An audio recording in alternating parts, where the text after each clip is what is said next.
கர்த்தர் உங்களை அதிகமாய் ஆசீர்வதிப்பாராக. ஒவ்வொரு வாரமும் கூடி வரும்போதெல்லாம் நாம் சில சத்தியங்களை நாம் அறிந்து கொள்கிறோம். இந்த வருஷத்தினுடைய வாக்குத்தத்தம், நான் உங்களுக்கு பிதாவாய் இருப்பேன், நீங்கள் எனக்கு சிரேஷ்ட புத்திரர்கள்.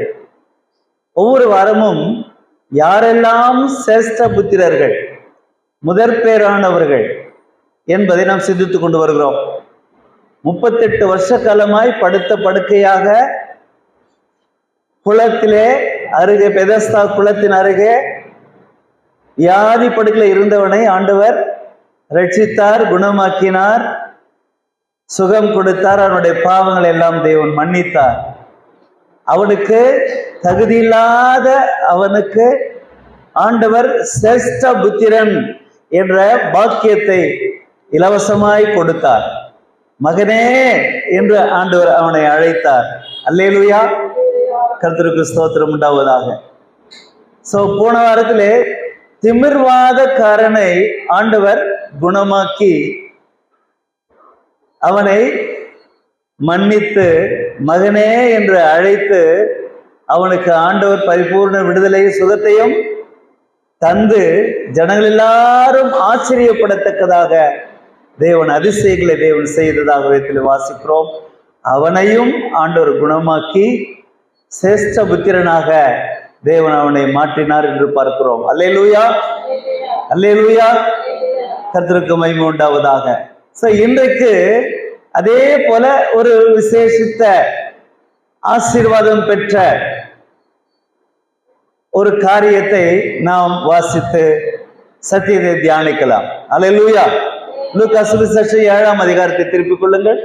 லூக்கா சுவிசேஷம் 7ஆம் அதிகாரம் 11வது வசனத்திலிருந்து சில வசனங்களை அப்படி கீழ் வழிக்கு படிக்கலாம்.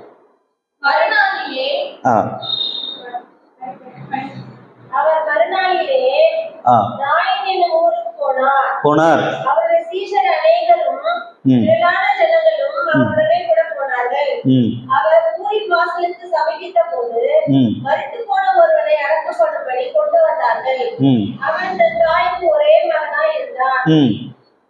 அவளோ கைம்பெண்ணாய் இருந்தாள்.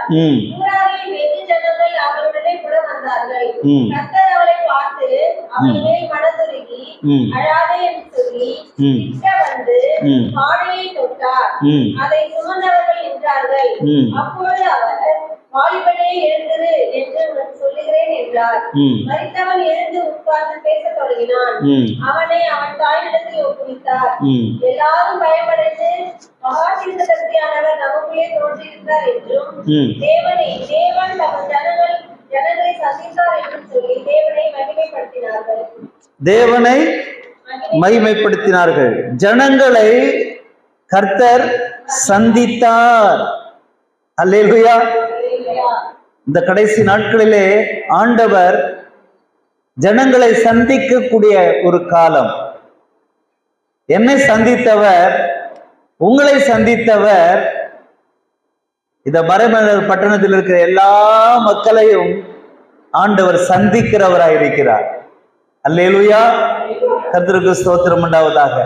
இங்கே ஒரு கைம்பெண், கைம்பெண் என்றால் விதவை அல்ல, கணவனால் கைவிடப்பட்டவள், கணவனால் ஏமாற்றப்பட்டவள், கணவனால் வஞ்சிக்கப்பட்டவள், கணவனால்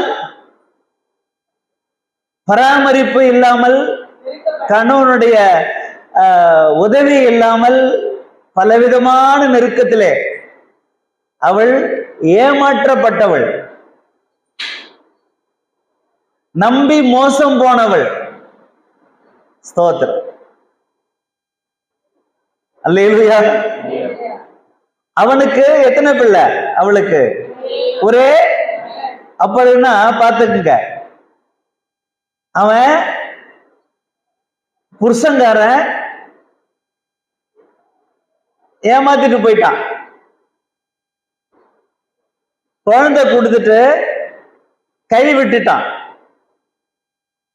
இந்த நிலைமையில குழந்தைக்கு உடம்பு சரியில்லை, வாலிப பையன், வாலிபன் தானே இருக்கு, வாலிபன், நல்ல வாலிபன், ஒரே மகன். அந்த கைம்பெண், அந்த கஷ்டப்படுகிறவள், துன்பப்படுகிறவள், கைவிடப்பட்டவள் என்ற போதிலும் தன் மகனுடைய சாவுக்கு எவ்வளவு பேர் வந்தாங்களாமா? சொல்லுங்க, வசனம் இருக்க. வெகு ஜனங்கள் அவ வீட்டுக்கு வந்தாங்க. அப்போ எல்லாரிடத்திலும் அவள் கனம் பெற்றவளாய் இருந்திருக்கிறாள். ஆண்டவரால் நேசிக்கப்படத்தக்க மகளாக இருந்திருக்கிறாள், சாட்சியாக இருந்திருக்கிறாள். அல்லேலூயா. இல்லட்டா அவ்வளோ பெரிய ஜனக்கூட்டம், வெகு ஜனக்கூட்டம் அவ வீட்டுக்கு வந்திருக்காள். நிறைய உறவுகளை அவள் சம்பாதித்து வைத்திருந்தாள். அல்லேலூயா. சோ இவள் தேவனுடைய பார்வையிலே விசேஷித்தமானவர். ஆமென். ஒருவேளை இந்த காலை நேரத்தில் அந்த சூழ்நிலையில அவள் வாழ்ந்தது போல இன்றைக்கு நிறைய மக்கள் அந்த சூழ்நிலையில வாழ்ந்து கொண்டிருக்கிறார்கள். நம்பினவர்களால் மோசம் போக்கப்பட்டு, கைவிடப்பட்டு, கைம்பெண்ணாக அவள் தனித்து தன் மகனோடு கூட வாசம் பண்ணி கொண்டிருந்த நேரத்தில் அந்த மகன் மரித்து போகிறார். இயேசு அந்த வழியில ஊருக்கு வருகிறார். வருகிற வழியில என்ன செய்தார்கள்? மரித்து போன ஒரு வாலிபனை அடக்கம் பண்ணுவதற்காக கொண்டு வருகிறார்கள். அவ்வளவுதான், அவன் சாப்டர் முடிஞ்சிருக்கு. அடக்க ஆராதனை, அவனுடைய வாழ்நாள் முடிந்தது. மரித்து போனான். மரித்து போன அவனை அடக்கம் பண்ணுவதற்கு பாடையிலே கொண்டு வருகிறார்கள் இல்லையா? ஸ்தோத்திரம். நீங்களும் நானும் ஒரு காலகட்டத்திலே அப்படிதான் இருந்தோம். ஸ்தோத்திரம். பாடையிலே போகிறவர்களாகத்தான் நாம் வாழ்ந்து வந்தோம். பவுல் அதை அழகா எபேசு நிருபத்தில் எழுதுகிறார். 2ஆம் அதிகாரத்திலே 1 வசனத்திலே வாசிக்கலாம். இல்ல அக்கிரமங்களினாலும். அக்கிரமம் என்றால் என்ன? கிரமம் என்றால் ஒழுங்கு, அக்கிரமம் என்றால் ஒழுங்கில்லாத வாழ்க்கை. அக்கிரமங்களினால், ஒழுங்கில்லாத வாழ்க்கையினால், பாவங்களிலேயும்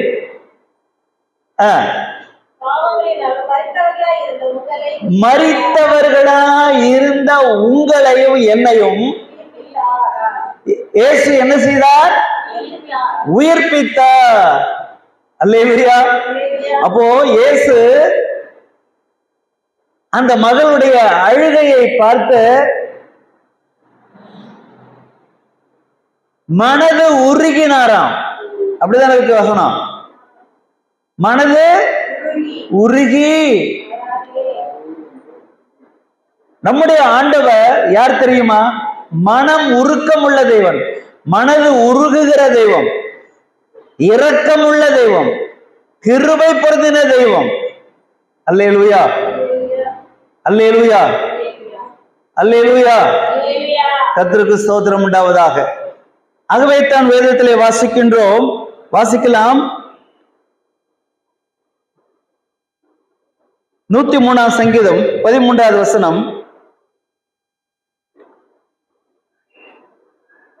புலம்பலின் புஸ்தகம் 3ஆம் அதிகாரம் 32வது வசனம். தகப்பன் தன் பிள்ளைகளுக்கு இறங்குவது போல கர்த்தர் தமக்கு பயந்தவர்களுக்கு இறங்குகிறார். இரக்கமுள்ள தெய்வம். புலம்பல் 3:32.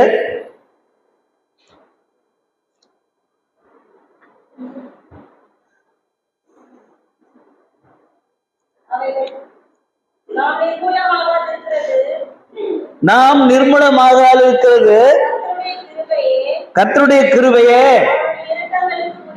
அவருடைய இரக்கங்களுக்கு அப்போ நம்முடைய ஆண்டவர், நாம் வணங்குகிற தெய்வம், இந்த இயேசு கிறிஸ்துவானவர் மனது உருகுகிற தெய்வம். நம்முடைய சிறுமையை பார்த்து, நம்முடைய வேதனையை பார்த்து, நம்முடைய அழுகையை பார்த்து, நம்முடைய நிந்தனையை பார்த்து, நாம் படுகிற கஷ்டங்கள் எல்லாம் பார்த்து மனது உருகுகிற தெய்வம், இரக்கமுள்ள தெய்வம். அல்லேலூயா, ஆமென். விசுவாசிக்கிறோமா? அல்லேலூயா. மனது உருகி அந்த மகளை பார்த்து, மகளே அழாதே, மகளே அழாதே. பாருங்க, இந்த வசனம் லூக்கா சுவிசேஷத்துல 20ஆம் அதிகாரம், லூக்கா சுவிசேஷம்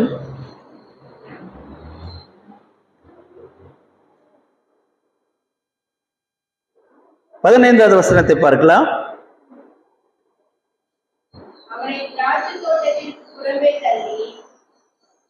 20ஆம் அதிகாரம் தானே, லூக்கா சுவிசேஷம் 20ஆம் அதிகாரம் 15வது வசனம்.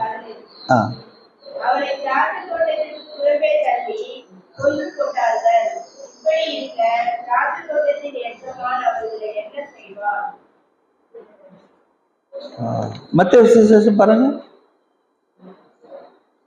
மத்தேயு 20:15.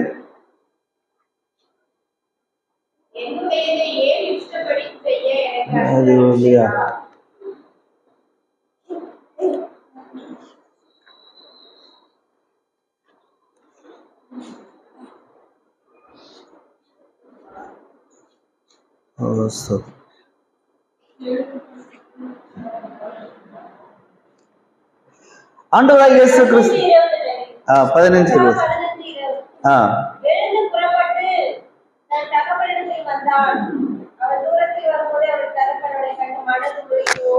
மனது உருகி ஓடி கழுத்தை கட்டிக்கொண்டு முத்தம் செய்தான். அவனும் அந்த தகப்பனுக்கு 2வது குமாரன். சொத்தெல்லாம் கேட்டு தூர தேசத்துக்கு ஓடி போகிறான். பணம் இருக்கிற வரைக்கும் ஆட்டம் பாட்டம் கொண்டாடும் என்று ஜாலியா செலவு செய்து எல்லாத்தையும் தோற்று போனான். நண்பர்களோடு கூட சேர்ந்து அவங்க பேச்சை கேட்டு கெட்டு போன ஒரு இளைய குமாரன். ஸ்தோத்திரம். அவனை பொதுவாக கெட்ட குமாரன் என்று சொல்வார்கள். வாழ்ந்து கெட்டவர்கள் நிறைய பேர் இருக்காங்க. ஸ்தோத்திரம். உலகத்துல நல்லா வாழ்ந்து கெட்டு போனவங்க இருக்கிறாங்க. ஸ்தோத்திரம். ஆகவே தன் மகனை தூர தேசத்துக்கு அனுப்பிவிட்டு தகப்பனுடைய உள்ளம் வேதனையில இருந்தது. எப்போ என் குமாரன் வருவான், என் பிள்ளை எப்போ வருவான் என்கிட்ட காத்து கொண்டிருந்த ஒரு தகப்பனுடைய அன்பு எவ்வளவு பெரிது பாருங்கள். அல்லேலூயா. நம்முடைய தேவன் மனது உருகுகிற தெய்வம். அல்லேலூயா. அழாதே என்று சொல்லுகிற தெய்வம். அழாதே என்று சொல்லி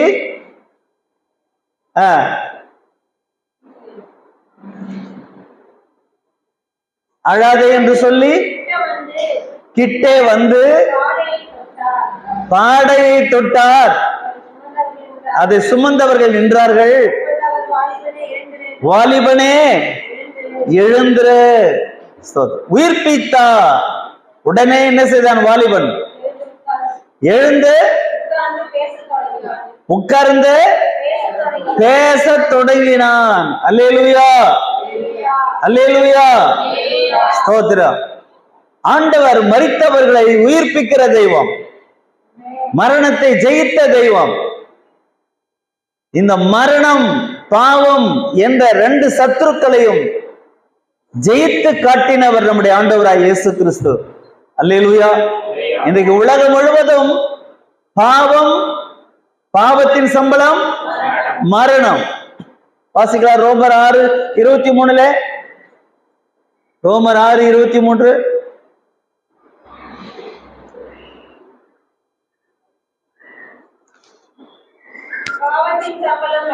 மரணம், கிருபை வரமோ இயேசு கிறிஸ்துவினால் உண்டான நித்திய.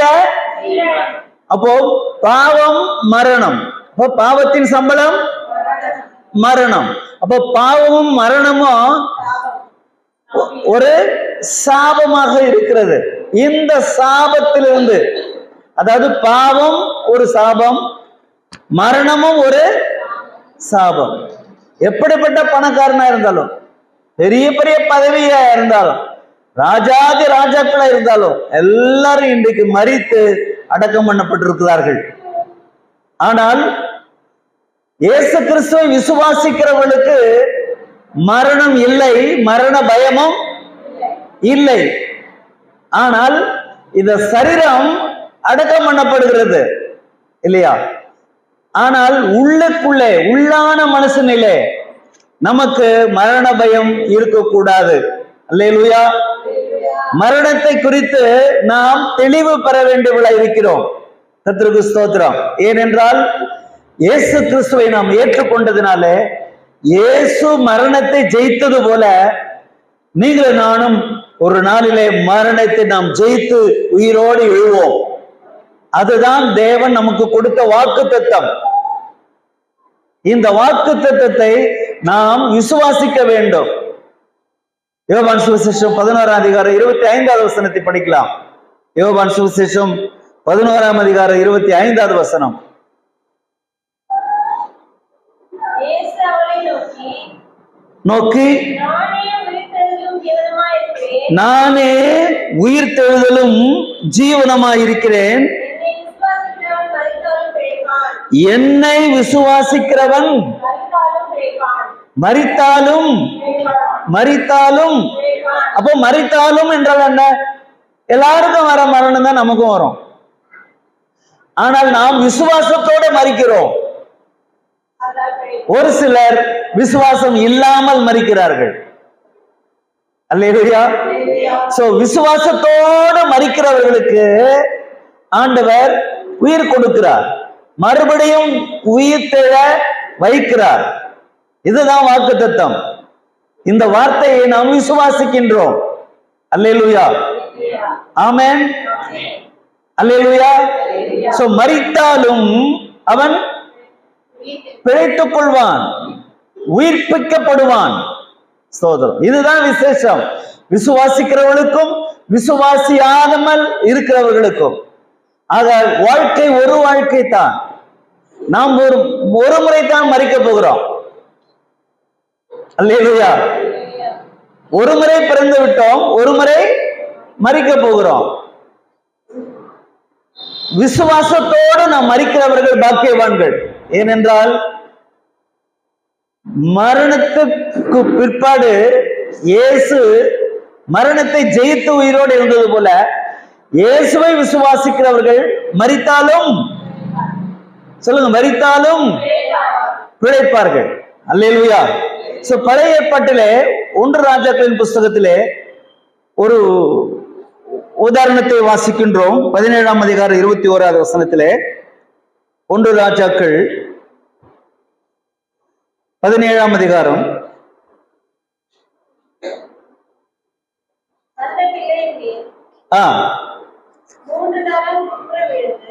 மரித்து போன பிள்ளையை இங்கே பார்க்கிறோம். இங்கே ஆண்டவரை நோக்கி தீர்க்கதரிசி ஜெபிக்கிறார். என் தேவனாகிய கர்த்தாவே, இந்த பிள்ளையினுடைய ஆத்மா அவனுக்குள்ளே திரும்பி வர பண்ணும் என்று கர்த்தரை நோக்கி விண்ணப்பம் பண்ணினான்.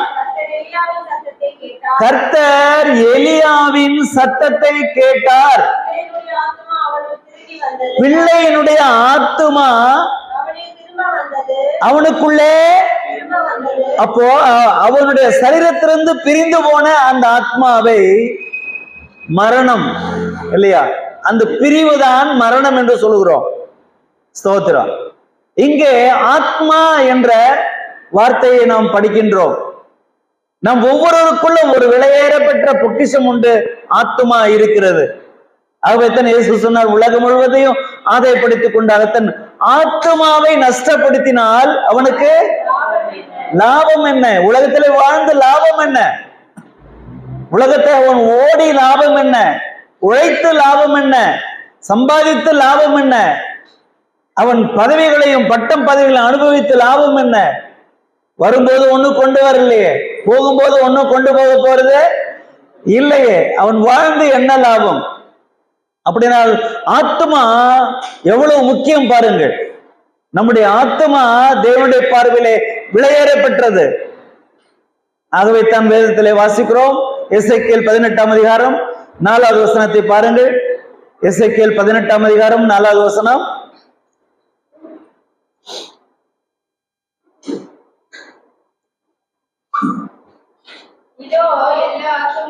நல்ல கணீர்னு வாசிக்கணும். இதோ எல்லா ஆத்துமாக்களும், அது இஸ்லாமிய சகோதரனுடைய ஆத்மாவா இருந்தாலும், அது இந்து தேச மக்களுடைய ஆத்துமாக்களா இருந்தாலும், அது வெளிநாட்டு மக்களா இருந்தாலும், படித்த ஆத்மாவா இருந்தாலும், படிக்காத ஆத்மாவா இருந்தாலும், பணக்கார ஆத்மாவா இருந்தாலும், ஏழை ஆத்மாவா இருந்தாலும், ஸ்தோத்திரம். மனிதர்களாய் பிறந்த எல்லாருக்குள்ளும் ஆத்மா இருக்கிறது. ஆகவே தான் ஆண்டவர் என்ன சொல்றாரு? எல்லா ஆத்மாக்களும், எல்லா ஆத்மாக்களும் சொல்லுங்க. கிழவியினுடைய ஆத்மாவும் என்னுடையது, குழந்தையின் ஆத்மாவும் என்னுடையது. ஸ்தோத்திரம். அப்ப நீங்களும் நானும் யாருடைய ஆத்மா? கர்த்தருடைய ஆத்மா. கர்த்தர் சொல்றாரு எல்லா ஆத்மாக்களும், எல்லா ஆத்மாக்களும். அப்ப இயேசு எதுக்காக வந்தாரு? நம்முடைய ஆத்மாவை ரட்சிக்க தான் வந்தாரு, சரீரத்தை அல்ல. இது பாவ சரீரம், இது அற்பமான சரீரம், இது நாட்டம் பிடித்த சரீரம், இது அழிந்து போகக்கூடிய சரீரம், இது பாவ சரீரம், இது அழுகி போகக்கூடிய சரீரம். இந்த சரீரத்திலே, இந்த மண்பாண்டத்திலே ஆண்டவர் எதை வைத்திருக்கிறார்? ஆத்மாவை, விலையேற பெற்ற ஆத்மாவை வைத்திருக்கிறார். அது தேவன் நமக்கு கொடுத்த பொக்கிஷம், நம்முடைய ஆத்மா. அல்லேலூயா. சோ நம்முடைய ஆத்மா ரட்சிப்பு தான் மிகவும் முக்கியம்.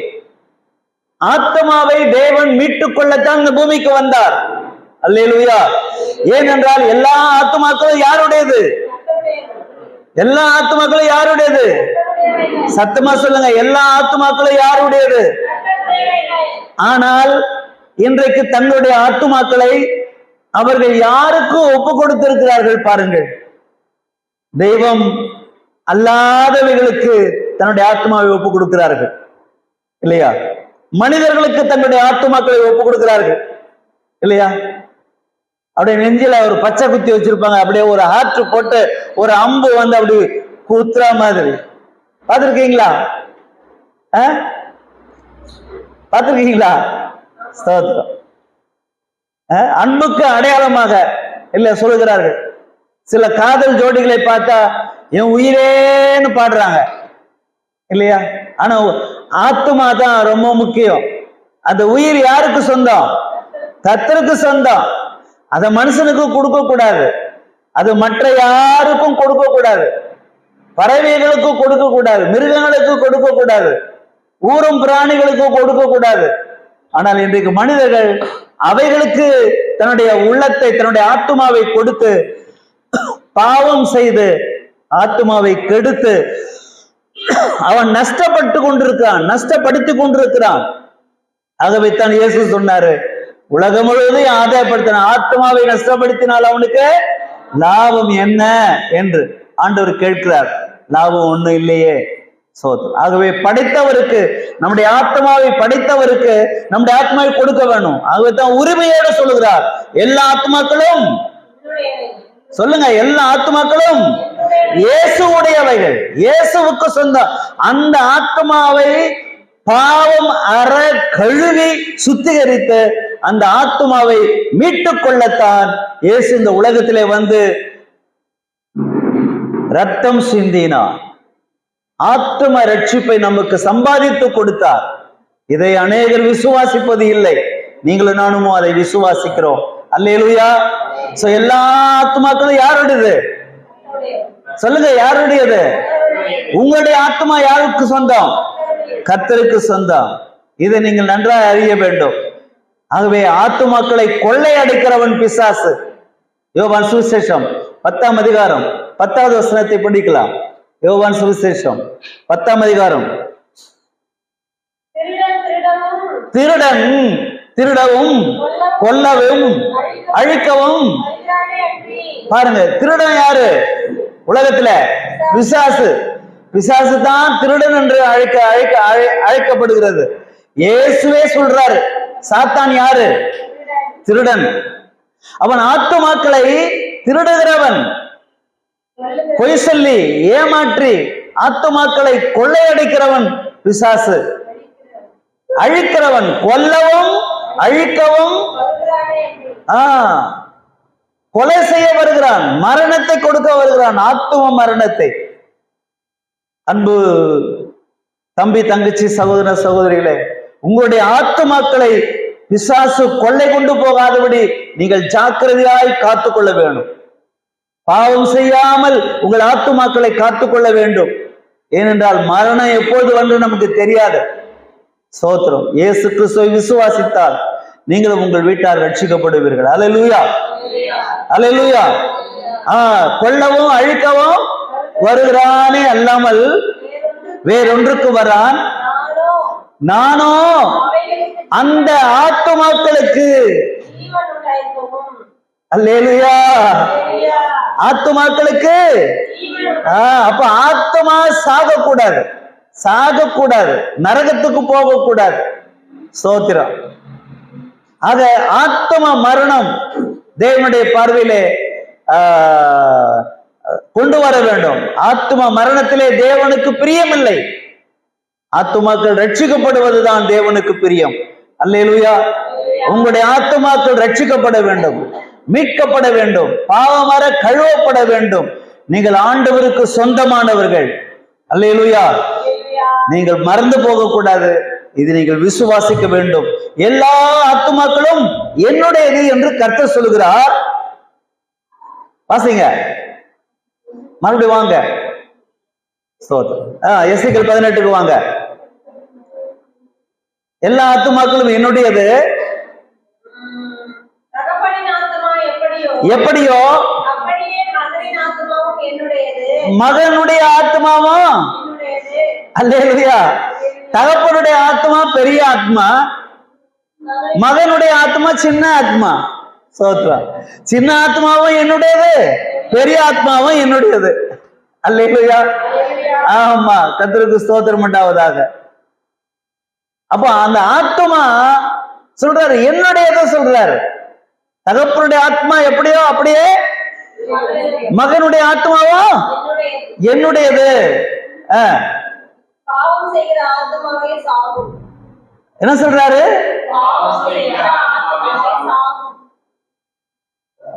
அப்ப பாவம் செய்யாத ஆத்மா. இதான் சத்தியம். இந்த சத்தியத்தை நம்ம என்ன செய்யணும்? எல்லா ஜனத்துக்கும் கொண்டு போகணும். இதுதான் சுவிசேஷம், இதுதான் நற்செய்தி. பாவம் செய்கிற ஆத்மா. அப்போ இந்த எலியா உயிரோடு கூட எழுப்பி தந்த குழந்தையினுடைய ஆத்மா திரும்பவும் அவனுக்குள்ளே வந்தது. அவன் உயிர் பெற்றான். இந்த பாடையில சுமந்து கொண்டு வந்த அந்த வாலிபனுடைய ஆத்மா அவனுக்குள்ளே திரும்பவும் வந்தது. கர்த்தருக்கு ஸ்தோத்திரம். இயேசு, வாலிபனே, வாலிபனே எழுந்திரு. ஸ்தோத்திரம். சோ மரித்து போனவனை ஆண்டவர் உயிரோடு கூட எழுப்புகிற ஆண்டவராக இருக்கிறார். அல்லேலூயா. நம்முடைய ஆத்மா மரிக்க கூடாது. ஸ்தோத்திரம். அறியாமையினாலே நம்முடைய ஆத்மா ஒரு காலத்திலே மரித்து கிடந்தது. அக்கிரமத்திலும் பாவத்திலும் மரித்தவர்களாய் இருந்தோம். ஆனால் இப்பொழுதோ இயேசு நமக்கு உயிர் மீட்சியை தேவன் தந்திருக்கிறார். நம்மை உயிரோடு கூட எழுப்பி நம்முடைய ஆத்மா பிழைத்துக் கொண்டிருக்கிறது. அதுதான் ஞாயிற்றுக்கிழமை ஓடி வருகிறோம் சபைக்கு. ஏன்? நம்முடைய ஆத்மாவுக்கு தேவையான ஆகாரம் கிடைக்கிறது. நம்முடைய ஆத்மா பிழைத்துக் கொண்டிருக்கிறது. நம்முடைய ஆத்மா உயிர் பெற்றிருக்கிறது. ஆகவே தான் நம்ம உணர்வடைகிறோம். ஒரு சின்ன தப்பு செஞ்சா கூட மனசாட்சி குத்திட்டே இருக்குது. நம்ம வேதனைப்பட்டு மனஸ்தாபப்படுகிறோம், அறிக்கை எடுக்கிறோம். ஆண்டவரே மன்னிங்கன்னு சொல்றோம். ஆண்டவரே ரத்தத்துல கழுவுங்கன்னு சொல்றோம். என் சிந்தனையை கழுவுங்க, என் பார்வையை கழுவுங்க, என் பேச்சை கழுவுங்க, நான் அடிக்கடி கோவப்படுறேன், நான் அடிக்கடி பாவத்துல விழுந்து போறேன், என்ன மன்னி ஆண்டவரேன்னு சொல்லி ஒவ்வொரு நாளும் நாம் ஜெபிக்கிறோம். ஏன்? நம்முடைய ஆத்துமா உயிரோடு இருக்கிறது. அல்லேலூயா. நம்முடைய ஆத்துமத்திலே உணர்வு உண்டாயிருக்கிறது, நம்முடைய ஆத்மாவிலே மீட்பு உண்டாயிருக்கிறது. அல்லேலூயா. யோவான் சுவிசேஷம் 5ஆம் அதிகாரத்திலே 25வது வசனத்தை படிக்கலாமா? யோவான் சுவிசேஷம் 5ஆம் அதிகாரம் 25வது வசனம். பாருங்க, மரித்தவர்கள் எப்படி தேவனுடைய சத்தத்தை கேட்க முடியாதுன்னு உலகம் சொல்லுது.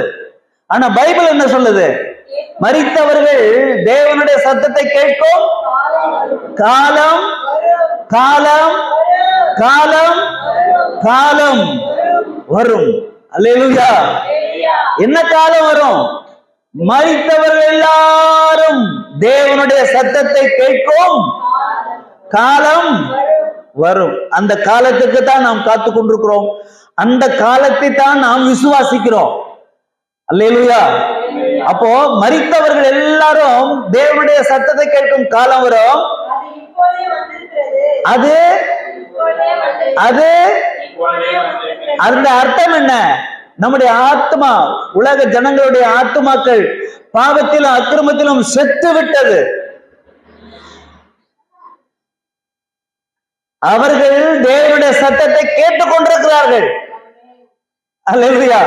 ஒலிபெருக்கி மூலமாக, டிவி மூலமாக, தெருப்பிரசங்கத்து மூலமாக, கைப்பிரதி மூலமாக, இல்லையா, தேவனுடைய வார்த்தைகளை அவர்கள் கேட்கிறார்கள். அவருடைய ஆத்மாக்கள் மரித்து கிடக்கிறது. ஆனால் தேவ சத்தத்தை அவர்கள் கேட்பார்கள், கேட்டுக் கொண்டிருக்கிறார்கள். ஆகவே தான் நாம் சுவிசேஷம் சொல்ல வேண்டும், நற்செய்தியை நாம் பிரசங்கிக்கிறோம். அல்லேலூயா.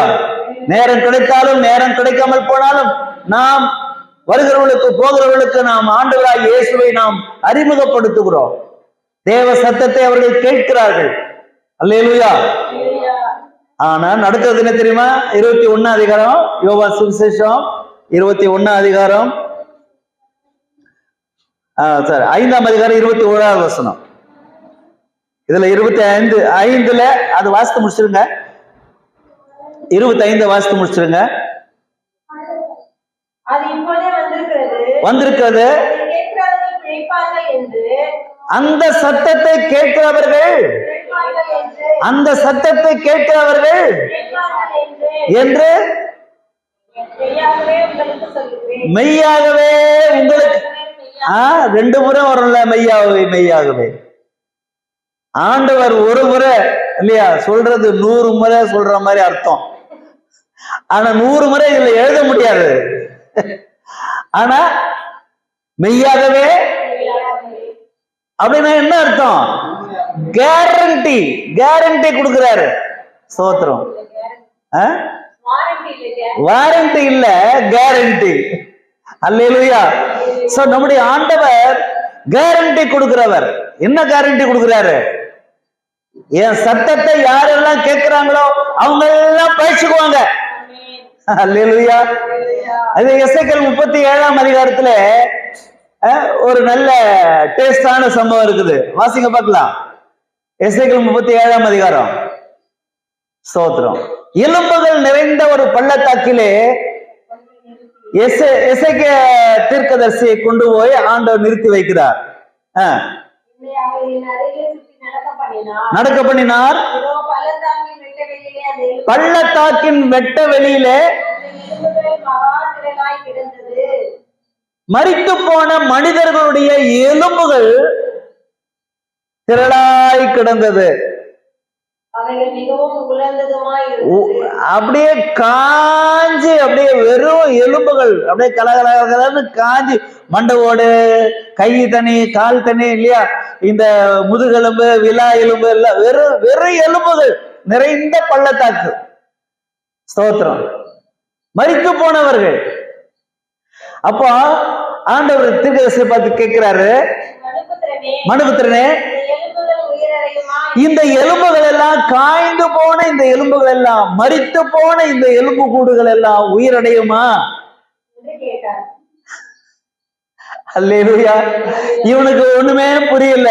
என்னப்பா செத்து போன இவ்வளோ எலும்புகள்லாம் நிறைய இருக்குது, காஞ்சி காஞ்சி போய் இருக்குது, இது போய் உயிரடையுமான்னு என்ன கேட்டா நான் என்ன சொல்லுவேன்? ஸ்தோத்திரம். வாசிங்க. ஆண்டவரே உங்களுக்கு தான் தெரியும்ப்பா, எனக்கு ஒண்ணா நான் மனுஷன். ஸ்தோத்திரம். நீங்க சொல்ற வார்த்தையை அப்படியே கொண்டு போய் மற்றவங்களுக்கு சொல்ல வேண்டிய ஒரு தீர்க்கதரிசி சொல்லிட்டு இருக்க தீர்க்கதரிசி ஒரு வேலைக்காரன் தான். என்னை பார்த்து இந்த கேள்வியை கேட்டா எப்படிப்பா உங்களுக்கு தான் தெரியும் அப்படின்னு சொல்லிட்டான். வாசிங்க. அப்போது அவர் எலும்புகளை குறித்து தீர்க்க தரிசனத்தை உரைத்து யாரை பார்த்து? செத்து போனவங்களை பார்த்து, எலும்புகளை பார்த்து. நீங்களும் நானும் ஆண்டவருடைய வார்த்தையை நாம் சொல்ல வேண்டியவர்களா இருக்கிறோம். நம்மை சுற்றிலும் ஏராளமான மக்கள் பாவத்திலும் அக்கிரமத்திலும் மரித்து கொண்டிருக்கிறார்கள். உலர்ந்த எலும்புகளை போல இருக்கிறார்கள். ஸ்தோத்திரம். இயங்கப்படாமல், உணர்வு இல்லாமல், மனசாட்சி இல்லாமல் வாழ்ந்து கொண்டு வருகிற மக்களை பார்க்கிறோம். இவங்க எல்லாம் உலர்ந்த எலும்புகள் தான். மனசாட்சியே இல்ல. ஸ்தோத்திரம். செத்து கொண்டிருக்கிறார்கள் தானே. எலும்புகள் நிறைந்த பள்ளத்தாக்கில் நீங்களும் நானும் இருக்கிறோம் தானே. அல்லேலூயா, அல்லேலூயா. ஆமா.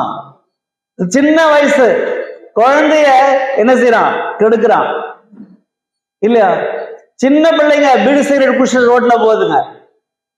டாஸ்மார்க் தண்ணி வாலிபர்கள் இன்னைக்கு டாஸ்மார்க்ல போயிட்டு சாராயத்து குடித்து மாண்டு கொண்டிருக்கிறதை நாம் பார்க்கிறோம். உலர்ந்து கொண்டிருக்கிறார்கள், மரித்து கொண்டிருக்கிறார்கள். ஸ்தோத்திரம். அல்லேலூயா, அல்லேலூயா. ஆயிரமான ஜனங்கள் இன்றைக்கு எலும்புகளை போல உலர்ந்து கொண்டிருக்கிறார்கள், உணர்வில்லாமல் இருக்கிறார்கள். அவர்களுடைய ஆத்துமாக்களை ஆண்டவர் மீட்டெடுக்க வேண்டும். ஆமென். அல்லேலூயா. உட்காருங்க. அல்லேலூயா. வாசிங்க. உலர்ந்த எலும்புகளே, அல்லேலூயா, அல்லேலூயா. இதுக்கு ஆண்டவர் உங்கள் மேல என் மேலும் ஒரு பெரிய பாரத்தை தேவன் வைத்திருக்கிறார். ஒரு பெரிய பாரத்தை, ஒரு பெரிய ஒரு வேதனை. இந்த எலும்புகள் உயிரடையுமா? எலும்புகளை பார்த்து இவன் பேசுகிறானே, பைத்தியக்காரன் தானே இல்லையா? ஓ, சுடுகாட்டுக்கு போனோம்னா அங்க என்ன இருக்கும்? மண்டவோடு இருக்கும், கை. அந்த எலும்பு கூட அந்த பார்த்து ஒரு மனுஷன் பேசிட்டு இருக்கான்னு வைங்க, என்ன சொல்லுவாங்க? ஆமா. சோ இந்த எசேக்கியா தீர்க்கதரிசி ஆண்டவர் கொண்டு போயிட்டு இந்த எலும்புகளோடு பேச சொல்றாரு. அவங்க கேட்டாலும் சரி, கேட்டாலும் சரி. ஸ்தோத்திரம். அல்லேலூயா. ஆமா. எலும்புகளை பார்த்து பேசு அப்படின்றாரு. ஸ்தோத்திரம். எலும்புகளை பார்த்து பேசுன்றாரு. வாசிங்க. எலும்புகளை பார்த்து கர்த்தருடைய வார்த்தையா கேளுங்க. எலும்புகளை நோக்கி, இதோ எலும்புகளே, நான் உங்களுக்குள் என் ஆவியை பிரவேசிக்க பண்ணுவேன். உலர்ந்த எலும்புகள், உலர்ந்த எலும்புகள். அல்லேலூயா. இன்னைக்கு கண்ணீரிலும் கவலையிலும் பிரச்சனையிலும் பாடுகளிலும் போராட்டங்களிலும் வாழ்க்கையிலே தோற்று போய் துவண்டு போய் ஏமாற்றப்பட்டு வஞ்சிக்கப்பட்டு இன்றைக்கு எத்தனை மனித ஆத்துமாக்கள் அவருடைய எலும்புகளாய் காய்ந்து அப்படியே எலும்புகளை போல உணர்வற்றவர்களாய் வாழ்ந்து கொண்டிருக்கிற மக்களை பார்த்து ஆண்டவர் பேச சொல்றார். நம்முடைய ஊழியமே பேசுற ஊழியம்தான்.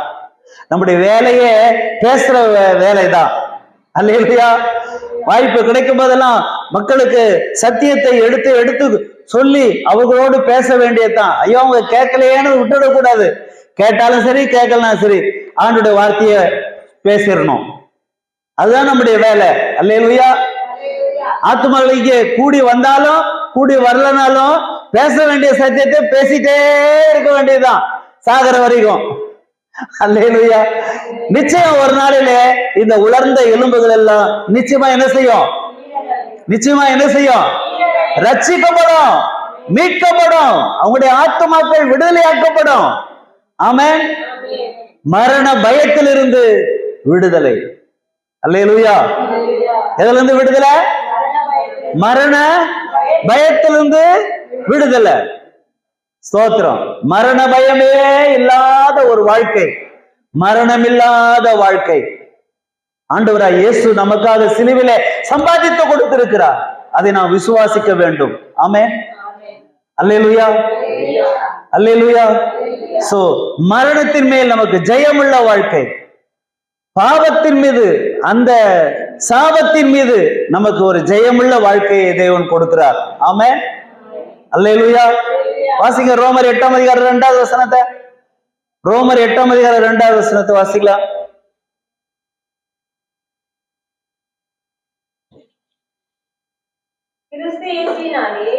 நல்ல கவனிங்க, அண்டர்லைன் போட்டுக்குங்க, மனப்பாட வசனம் இதெல்லாம். கிறிஸ்து இயேசுவினாலே ஜீவனுள்ள ஆவியின் பிரமாணம் என்னை அல்லேலூயா. என்ன, எதுல இருந்து விடுதலை? பாவம், மரணம். சோ பாவத்திற்கு ஒரு பிரமாணம் உண்டு, மரணத்திற்கு ஒரு பிரமாணம் உண்டு. இந்த பாவம் என்ன செய்கிறதா? மரணத்தை கொண்டு வருகிறதா? யாக்கோபு 1ஆம் அதிகாரம், யாக்கோபு நிருபம் 1ஆம் அதிகாரம்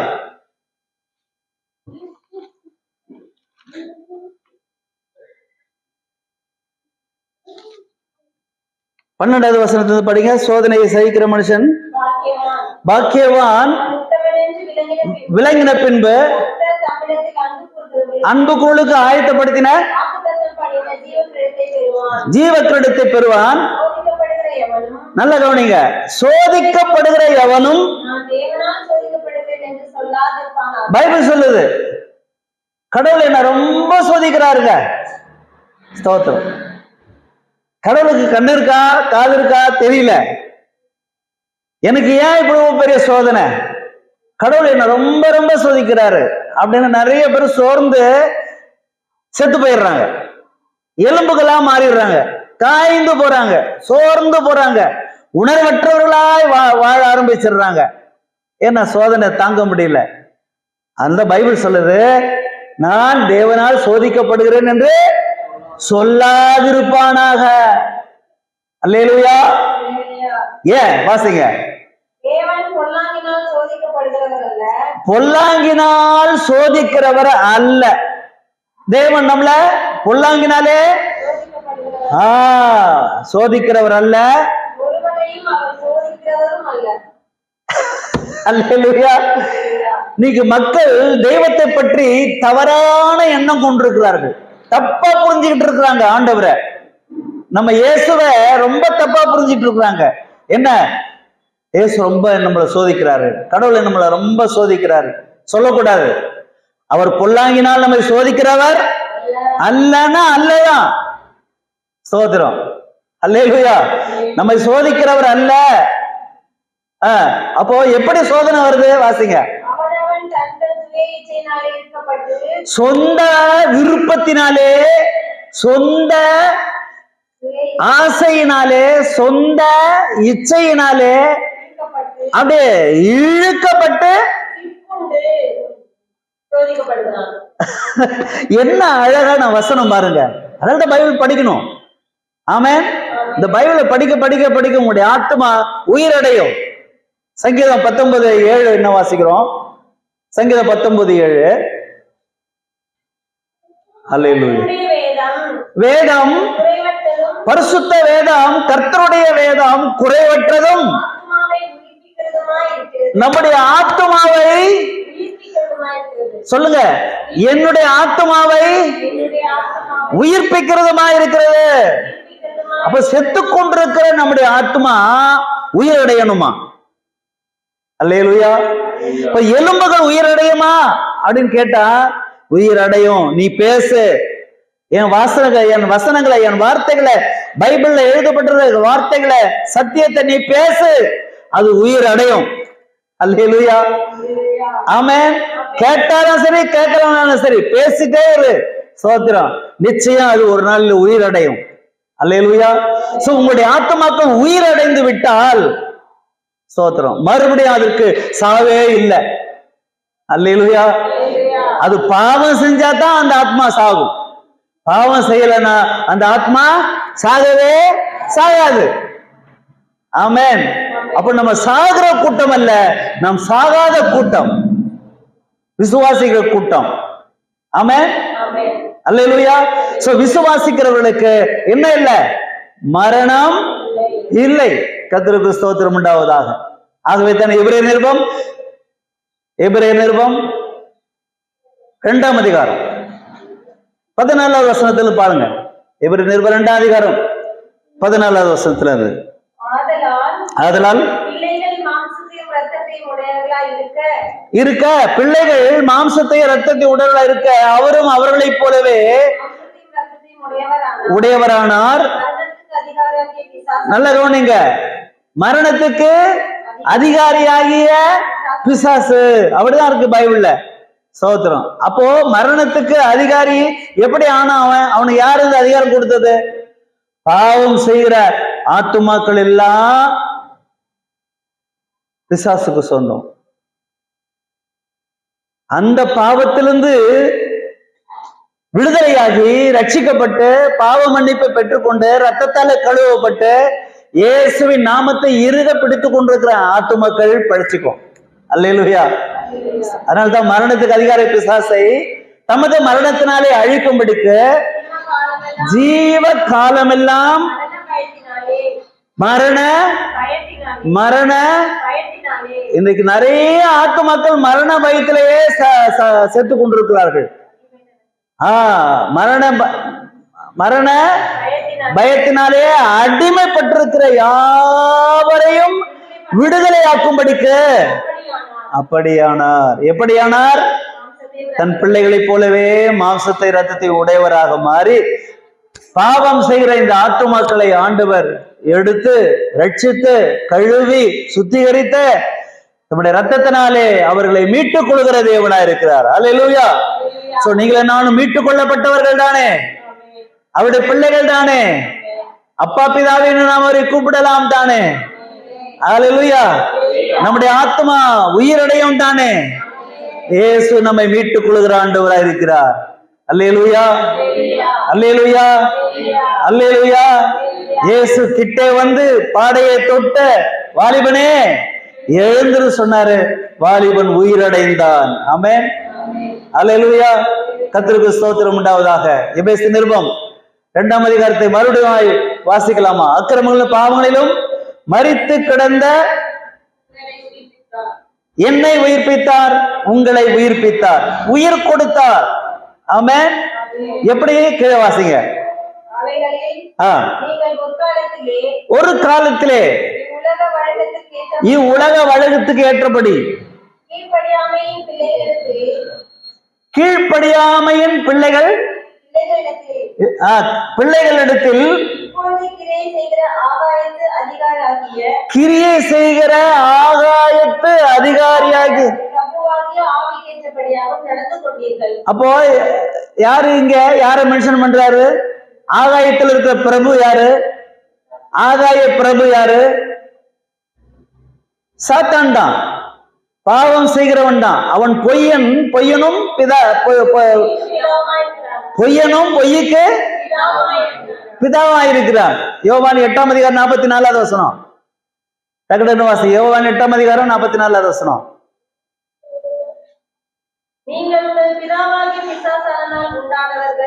உண்டானவர்கள் அப்போ பிசாசுடைய இச்சைகளின்படி எல்லாம் செய்ய மனதாய் இருக்கிறீர்கள். ஆதி முதல் கொண்டு பிசாசு எப்படிப்பட்டவன்? மனிதர்களை கொலை செய்கிறவனாய் இருக்கிறான். அவனுடைய ஆத்துமாக்களை வேட்டையாடுகிறவனாய் இருக்கிறான். சத்தியம் அவனிடத்திலே இல்லாதபடியால் அவன் சத்தியத்தில நிலை சத்தியத்தில நிலை நிற்க யாரு? ஆமா. அதனாலதான் நீ நிறைய மக்களை ஏமாற்றி வஞ்சித்து அவன் சத்தியத்தை விட்டு விலகி போகும்படியாக செய்கிறான். ஆனால் உங்களுக்கு எனக்குமோ என்றால் தேவன் தம்முடைய இரக்கத்தின் ஐஸ்வர்யத்தின்படியே நம்மேல் மனம் உருகினார், நம்மை தேடி வந்தார், நமக்காக சில ஜீவனை கொடுத்தார். அல்லேலூயா, அல்லேலூயா. வாசிக்கலாம் 5ஆம் அதிகாரத்துல, யோவான் 5ஆம் அதிகாரத்துல 21வது வசனத்தை வாசித்து முடிக்கலாம். ஸ்தோத்திரம்.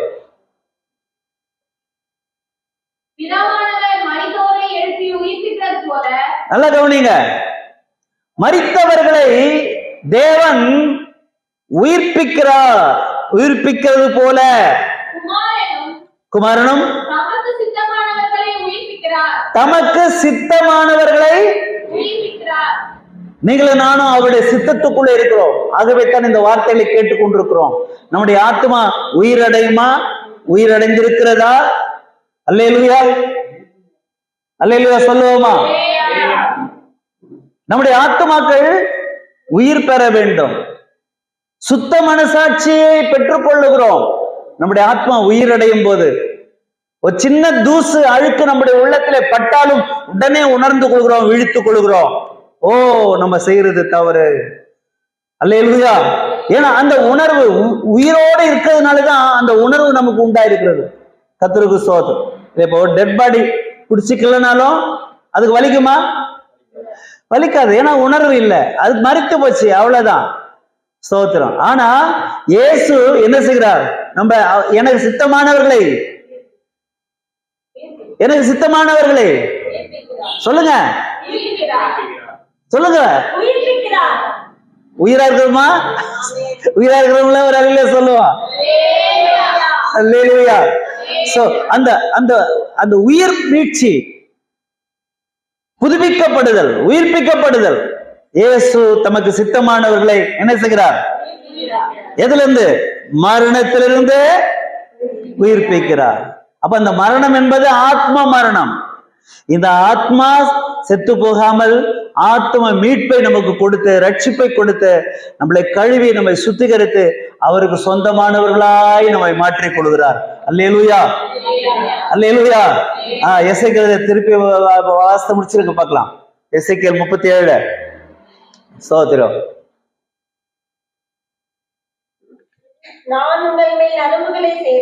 நரம்புகளை சேர்த்து மாம்சத்தை உண்டாக்கி உங்களை தோலினாலே மூடி எலும்புகளை பார்த்து ஆண்டவர் பேசுறாரு. காய்ந்து போன எலும்புகளை பார்த்து பேசுறாரு. உயிரடையுமா அப்படின்னு கேட்கிறாரு. உயிரடையும், நீ பேசு அப்படின்றாரு. அல்லேலூயா. சோ நான் என்ன செய்வேன்? நரம்புகளை சேர்ப்பேன், மாம்சத்தை நான் உண்டாக்குவேன், தோலினால உன்னை மூடுவேன், ஆவியை கட்டளையிடுவேன், அப்போது நீங்கள் உயிரடைந்து. அப்ப எதுக்கு அந்த உயிர்? சொல்லுங்க, உயிர் எதுக்கு? கர்த்தரே தேவன் என்பதை அறிந்து கொள்வதற்கு உயிர் வேணும். உயிர் இருந்தா அல்லேலூயா. இந்த உயிர் எதுக்காக இருக்குது? கர்த்தரே தேவன் என்று அறிந்து கொள்வதற்காக தான் இந்த உயிர் இருக்குது. அப்ப உலர்ந்து போன எலும்புகளுக்கு ஆண்டவர் ஏன் உயிர் கொடுக்கிறார் தெரியுமா? கர்த்தரே, அவருடைய வார்த்தை, அவருடைய சத்தியம், ஆமென், நமக்கு பரிசையும் கேடகமா இருக்கிறது. அல்லேலூயா. கர்த்தரே தேவன் என்பதை நாம் அறிந்து கொள்வதற்காக எலும்புகளோடு கூட ஆண்டவர் பேச சொல்றாரு. வாசிங்க. எனக்கு கட்டளையிட்டபடி தீர்க்க தரிசனம் உரைத்தேன், எலும்புகளை பார்த்து தீர்க்க தரிசனம் உரைத்தேன். எலும்புகளே, நான் உங்களுக்கு நரம்புகளை சேர்ப்பேன், மாம்சத்தை உண்டாக்குவேன், அதை நான் தோலினாலே மூடி உனக்கு ஆவியை கட்டளையிடுவேன். ஜப்பான்ல வந்துருச்சு ரோபோட் இல்லையா? ரோபோட், இயந்திர மனிதர்கள், இயந்திர மனுஷர்கள் இல்லையா? கார் அது ஓட்டுது, சமையல்லாம் அதுவே செய்யுது, வீட்டு வேலையெல்லாம் பார்த்துக்குது, ஏன் கல்யாணம் கூட பண்ணிக்குது. உயிருள்ள மனிதர்கள் என்ன செய்றாங்க? ரோபோட் பொம்மைகளை கல்யாணம் பண்ணிக்கிறாங்க.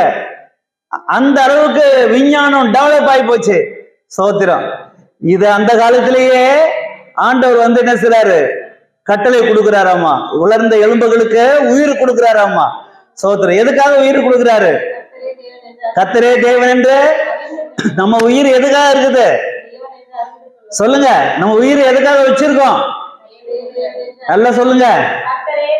சம்பாதனை தேவைதான், வேலை நமக்கு தேவைதான், சோத்திரம். வீடு நமக்கு தேவைதான், வசதிகள் நமக்கு தேவைதான். கர்த்தருக்கு சோத்திரம். அது மறுக்க முடியாது. ஆனா அதுக்காக நம்ம உயிர் கிடையாது. அல்லேலூயா. நம்ம உயிர் யாருக்கு? சிலுவையிலே நமக்காக உயிரை கொடுத்தவருக்கு தானே நம்முடைய உயிர் தேவை. ஆமென். அவருக்காக வாழ்வது, நம்முடைய விடுகிற மூச்சு, பேச்சு, நடக்க எல்லாம் நான் வாழ்வது அவருக்காகத்தான். அல்லேலூயா, அல்லேலூயா, அல்லேலூயா. ஆமென். வாசிங்க. ஒரு கையில் ஒரு பெரிய இரைச்சல் உண்டாயிற்று. இதோ அசை உண்டாகி எலும்பும் ஒவ்வொரு எலும்பும் என்ன செய்யுது? தன் எலும்புகளோட. கத்தராத கூடாத கருவி ஒண்ணும் இல்லைங்க. அவர் சொன்னால் ஆகும், கட்டளையிட்டால் நிற்கும். ஆமென். ஒன்றோடு ஒன்று சேர்ந்து கொண்டது இருக்கையில் பாருங்க. ஆர்டிபிஷியல் இன்டெலிஜென்ஸ் இருக்கு இல்லையா, ஏஐ சொல்லுவாங்க இல்லையா, இப்பதான் வந்திருக்குது அது. ஆனா எத்தனையோ 1000 ஆண்டுகளுக்கு முன்பாக, அல்லேலூயா, பாருங்க, எலும்புகள் தன் எலும்புகளோட ஒன்னா சேர்ந்துக்குச்சு, நரம்புகள் உண்டாயிடுச்சு, மாம்சம் உண்டாயிடுச்சு, தோலினால் மூடப்பட்டது, உயிர் இல்லாமல் இருந்தது. என்னை பார்த்து அந்த ஆவியை நோக்கி உரை உரைத்து ஆவியை நோக்கி, ஓ கர்த்தராகிய ஆண்டவர் உரைக்கிறது என்னவென்றால், ஆவியே, அந்த ஆவியேன்னு இருக்குது இல்லையா, அது எது தெரியுமா? யோவான் 6ஆம் அதிகாரம் 63வது வசனம். யோவான் 6:63. இந்த ஆவி என்று சொல்றோம் இல்லையா, அது என்னது அப்படின்னு ஆண்டவர் சொல்றாரு. வாசிங்க. ஆவி உயிர்ப்பிக்கிறது. அல்லேலூயா. இப்போ மாம்சமானது ஒன்றுக்கும் உதவாது, ஆவியை உயிர்ப்பிக்கிறது. வசனங்கள் கர்த்தருடைய வார்த்தைகள், இந்த பரிசுத்த வேதம் ஆவியா இருக்குது, ஜீவனாயும் இருக்குது. சொல்லுங்க. ஆவியா இருக்கிறது, ஜீவனாய் இருக்கிறது. அல்லேலூயா. எது ஆவியா இருக்குது, எது ஜீவனா இருக்குது? கர்த்தருடைய வசனங்கள் தான் நமக்கு உயிர் கொடுக்கிறது. வார்த்தைகள் தான், கர்த்தருடைய வார்த்தை தான் நமக்கு ஜீவன் கொடுக்கிறது. கர்த்தருடைய வார்த்தைகள் தான் ஆவியாய் இருக்கிறது. அல்லேலூயா, அல்லேலூயா. ஆகவே ஆவியோடு நான் பேசினேன். ஆவியே வந்து என்னதுங்க? அப்போ அவ்வளோ எலும்புகள் நிறைந்த பள்ளத்தாக்கிலே கூட்டம் கூட்டமா கொலை செய்யப்பட்டிருக்கிறார்கள். அவர்களுடைய எலும்புகள் எல்லாம் காய்ந்து உலர்ந்து போயிருக்கிறது. இப்போ கொலை செய்யப்பட்ட இவர்கள் உயிர் அடையும்படிக்க இவர்கள் மேல் ஊதுறாராமா. கர்த்தருக்கு ஸ்தோத்திரம். அல்லேலூயா, அல்லேலூயா. ஏன்னா உயிர் அடையும். தூங்கி இருக்கிறவனா எழுந்துடணும். கர்த்தருக்கு ஸ்தோத்திரம். அல்லேலூயா. கொலை செய்யப்பட்ட ஆத்துமாக்கள், பிசாசு கொலைகாரன். ஸ்தோத்திரம். எத்தனை ஆத்துமாக்கள் இன்னைக்கு தற்கொலை செய்து கொள்கிறார்கள்? அவங்க எல்லாம் பிசாசினாலே கொலை செய்யப்பட்டவர்கள் இல்லையா? எத்தனை ஆக்சிடென்ட் நடக்கிறது, எத்தனை மக்கள் கூட்டமாக பிளைட்ல போறாங்க, 300 பேர் 400 பேர் கூட்டமா சேர்த்து போறாங்க. இதெல்லாம் ஏன் நடக்குது உலகத்துல? பிசாசானவன் கொலைபாதகனாய் இருக்கிறான், அவன் திருடனாய் இருக்கிறான், கொல்லவும் அழிக்கவும் வருகிறான். ஆனால் நானோ ஜீவன் உண்டாயிருக்கவும் அது பரிபூரணப்படவும் வந்தேன்னு சொன்னாரு. அல்லேலூயா, அல்லேலூயா. ஊதினார், எனக்கு சொல்லிக் கொடுக்கப்பட்டபடியே அந்த எலும்புகளை பார்த்து தீர்க்கதரிசனம் உரைத்தேன். அப்போது பிரவேசித்தது. ஓ, செத்து போனவங்க எல்லாம் உயிரடைந்து, அல்லேலூயா, ஆமென், அல்லேலூயா. ஒரு காலத்துல நீங்களும் நானும் அப்படிதான் இருந்தோம். ஆண்டவர் நம்மை ரட்சித்து உயிர்ப்பித்து கொண்டு வந்து உட்கார வச்சிருக்காரு. இனிமேலும் நம்மை சுற்றிலும் மரித்து கிடக்கிற ஆத்துமாக்கள், பாவத்திலே அக்கிரமத்திலும் மரித்து கொண்டிருக்கிற அந்த ஆத்துமாக்கள் எல்லாம் ரட்சிக்கப்பட்டு சபையிலே சேர்த்து கொள்ளப்படுவார்கள். ஆமென். இடம் போதாது. கர்த்தருக்கு ஸ்தோத்திரம். கர்த்தர் ஆத்துமாக்களை தேவன் தரப்போகிறார். ஆமென். ஆனா நம்ம செய்ய வேண்டியது என்ன தெரியுமா? எலும்புகளை பார்த்து பேசிட்டே இருக்கணும், வசனங்களை சொல்லிட்டே இருக்கணும், கைப்பிடித்து கொடுத்துக்கிட்டே இருக்கணும், தேவபிரசங்கம் பண்ணணும், கர்த்தருடைய வார்த்தையில சொல்லிக்கிட்டே இருப்போம். நிச்சயம் ஒரு நாளிலே ஆத்துமாக்கள் எல்லாம் உயிர் அடைந்து மகா பெரிய ஆண்டவருக்கென்று சேனையாய் நின்றார்கள். அல்லேலூயா. ஏன் அவர்களுக்கு மறுபடியும் உயிர் வந்துச்சு? ஏற்கனவே உயிர் இருந்துச்சு, பிசாசு கொலை பண்ணிட்டான். இப்போ பள்ளத்தாக்கு ஃபுல்லா எலும்பு கூடுதான். இது உயிரடையுமான்னு கேட்கிறாரு. உயிரடைய வச்சாரு. எதுக்காக? நானே கர்த்தர் என்று அறிந்து கொள்ளும்படியாகத்தான் ஆண்டவர் அவளுக்கு 2வது உயிரை கொடுத்திருக்காரு. அல்லேலூயா, ஆமென். சோ மறுபடியும் ஆண்டவர் நம்மள பிழைக்க வச்சிருக்காரு, உயிர் கொடுத்து வச்சிருக்காரு. எதுக்காக? அவரே தேவன் என்று அறிந்து கொள்ளும்படியாக. ஆமென், அல்லேலூயா. சோ இயேசுவை நாம் முன்மாதிரியாய் வைப்போம், இயேசுவை ஆராதிப்போம், இயேசுவுக்கு கீழ்ப்படிவோம். ஸ்தோத்திரம். இயேசுவுக்கு நம்முடைய வாழ்வை அர்ப்பணிப்போம். அவர் நமது ஜீவனை காப்பார். ஆமென். நம்மை வாழ வைப்பார், நமக்கு உயிர் கொடுப்பார், பலன் தருவார், காலூன்றி நிற்கும்படி செய்வார். ஆமென், அல்லேலூயா. நம்மை ஒரு நாள் சோர்ந்து போக விடவே மாட்டார். அல்லேலூயா. அவருடைய வார்த்தைகள் நம்மை உயிர்ப்பிக்கிறது. கடைசியாக ஒரு வசனத்தை மட்டும் வாசித்து நாம் ஜெபிக்கலாம். அப்போஸ்தலர் நடவடிக்கை புஸ்தகம். அல்லேலூயா, ஸ்தோத்திரம். ரோமர் நிருபம் 4ஆம் அதிகாரம் 17வது வசனத்துக்கு படி. ரோமர் நிருபம் 4ஆம் அதிகாரம் 17வது வசனம். அநேக ஜாதிகளுக்கு உன்னை தகப்பனாக ஏற்படுத்தினேன் என்று எழுதியிருக்கிறபடி அவன் தான் விசுவாசித்தவருமாய் மரித்தவரை உயிர்ப்பித்து. அண்டர்லைன் பண்ணுங்க, மரித்தவர்களை உயிர்ப்பித்து. நல்லா கவனிங்க, இல்லாதவைகளை, எலும்பு கூட்டுல எலும்பு தான் இருக்குது, வேற எதுவுமே இல்ல, நரம்பு இல்ல, தசை இல்ல, தோல் இல்ல. ஆனா ஆண்டவர் பேச சொல்றாரு. அவன் பேசினா என்ன ஆச்சு? நரம்புகள் உண்டாச்சு, தசைகள் உண்டாச்சு, ஆமா, தோல் உண்டாச்சு. ஆவி அவர்களுக்குள் பிரவேசித்து மரித்தவள் எல்லாம் உயிர் பெற்று எழுந்து நின்றார்கள். ஆமென். அது கர்த்தருடைய சேனை என்று அழைக்கப்பட்டது. அல்லேலூயா. நீங்களும் நானும் கர்த்தருடைய சேனைகளாய் ஆண்டவருக்கென்று நாம் ஜீவனோடு எழுந்து நிற்போம். ஆமென், அல்லேலூயா. வாசித்து முடிங்க. இருக்கிற தேவனுக்கு முன்பாக நாம் எல்லாருக்கும், அபிரகாம் நம் எல்லாருக்கும், அபிரகாம் நம் எல்லாருக்கும். எப்படி? நைட்ல தரிசனத்துல ஆண்டவர் அபிரகாம் பார்த்து சொல்றாரு, கடைசி காலத்துல, வயசான காலத்துல ஒரே ஒரு குமாரன், ஒரே ஒரு புதல்வன். 22ஆம் அதிகாரம், ஆதியாகமம் 22ஆம் அதிகாரத்துல அது வாசிங்க. ஸ்தோத்திரம். ஆதியாகமம் 22ஆம் அதிகாரம். ஹல்லேலூயா. 1-2 இருந்து படிங்க.